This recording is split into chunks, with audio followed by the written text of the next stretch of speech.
Hi everybody, welcome back to my kitchen here at Little Spoon Farm. In today's video, I want to show you how you can make the most delicious and fresh tasting strawberry jam ever. This jam is so smooth and velvety and it is just bursting with strawberry flavor. And believe me when I say it spreads like a dream. It is so delicious on your sourdough biscuits, English muffins, bagels. You are gonna love it. If you love strawberry jam, you're gonna love this recipe. You can store this jam in the fridge after you make it for up to 2 months, or you can water bath can it. So the recipe makes the equivalent of 5 half-pint jars. You can use whatever size jar you want. If you're gonna can the jam, it's important to know that the level needs to come up to 1/4 inch of headspace. If it's below that level in the last jar that you're filling, don't can that jar. Just go ahead and stick it in the fridge, because without that proper headspace, it's not going to seal properly. And then when you put it on your shelf, you're not going to know if it's safe to eat or not. So you want to always start out with clean, sterilized jars when you are making jam. Hot liquids need to go into hot jars. So before you get everything started, you want to go ahead and wash your jars in hot soapy water, rinse them really well. If you are water bath canning, just put them into the canner and let them simmer in some hot water while you're making the jam. That will keep them nice and hot and ready for you.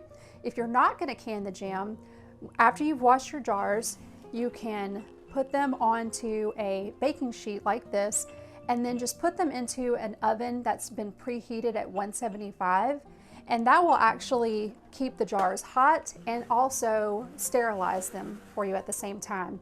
One more option that you can use is to put them into your dishwasher and use the sanitized setting there, and that will also keep them hot and clean them at the same time.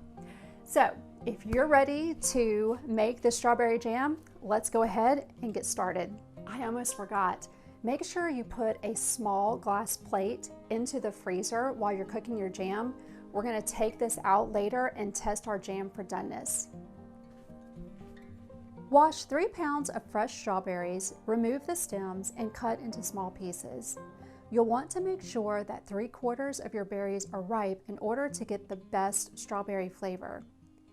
Use your hands or a potato masher to crush the berries in a bowl. I like to use the spouter bowl because it has measurements right on the side. You should have 6 cups of crushed strawberries when you're done. Add 3 cups of granulated sugar to the berries, stir, and let sit for 1 hour.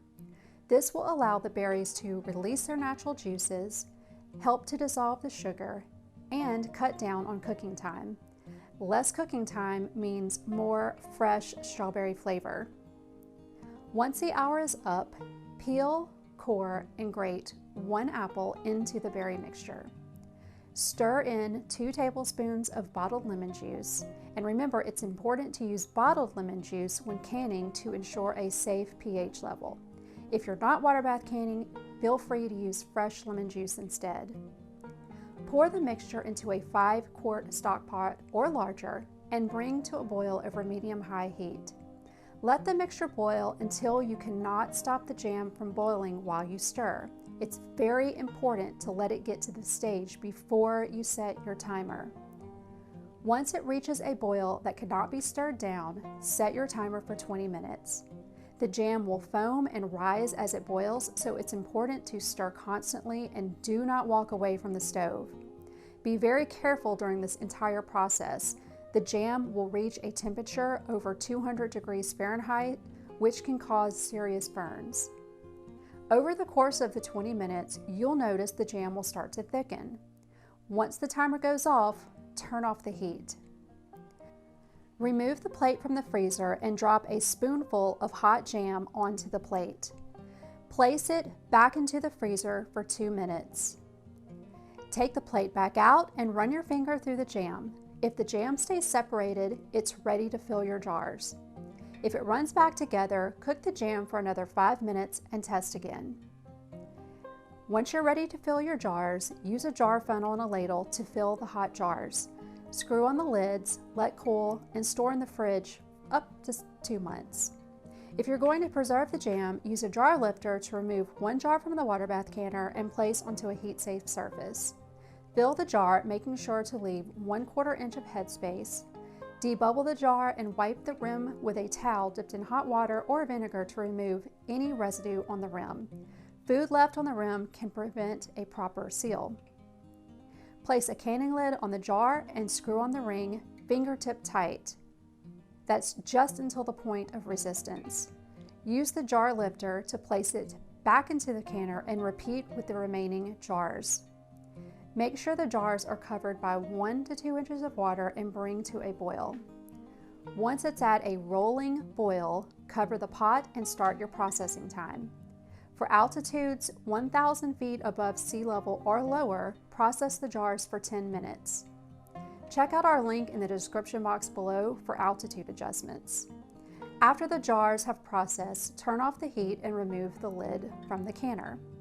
Let the jars sit in the canner for 5 minutes before removing them. Then use a jar lifter to remove the jars and place them on a heat-safe surface undisturbed for 12 to 24 hours. After they've sat, remove the rings, check the seals to make sure that they're sealed. The lid will be indented and you won't be able to pull the lid off. Wash and label your jars. You guys, you are absolutely going to love this jam. Once you've opened this, go ahead and keep it stored in the fridge and consume it within 1 month.